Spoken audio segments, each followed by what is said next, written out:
Hello guys, welcome to my new another blog. বন্ধুরা, আরেকটি short ভিডিওতে আপনাদেরকে স্বাগত জানাচ্ছি। আমরা আজ চলতে চলতে চলে আসছি উলপুরের প্রাচীনতম সেই জমিদার বাড়িতে। এই জমিদার বাড়ির অনেক ইতিহাস আর ঐতিহ্য রয়েছে। এর আগেও আমি একটি পুরো ব্লগে আপনাদেরকে দেখিয়েছি এই জমিদার বাড়ির ইতিহাস, আর আজকে সংক্ষিপ্ত ভাবে এই জমিদার বাড়ির ইতিহাস আপনাদেরকে দেখাবো। পুরো ভিডিওটি দেখতে থাকুন। ধন্যবাদ।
উলপুর জমিদার বাড়িটি গোপালগঞ্জ সদর উপজেলার উলপুর ইউনিয়নে জেলা সদর থেকে প্রায় ৮ কিলোমিটার উত্তরে অবস্থিত। এখানে একসময় শক্তিশালী জমিদারি পরিবার বসবাস করতেন এবং এই বাড়িটি ছিল তাদের শক্তি, সংস্কৃতি ও সমাজ অর্থনীতির কেন্দ্র।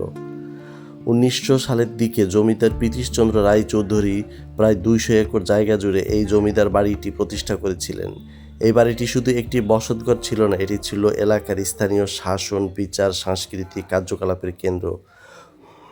এটিকে বলা হয় একশঘর। শরিক থাকার কারণে এটিকে সাংস্কৃতিক সামাজিক হিসেবে খুবই প্রবল ছিল এই ঘরটি। বন্ধুরা, এখন সময়ের বিবর্তনকালে এই জমিদার বাড়িটি বিবর্তন প্রায়, যদিও এটিকে নতুন করে অন্য জায়গায় সংস্কার করা হয়েছে, কিন্তু রয়ে গেছে তার ইতিহাস আর ঐতিহ্য।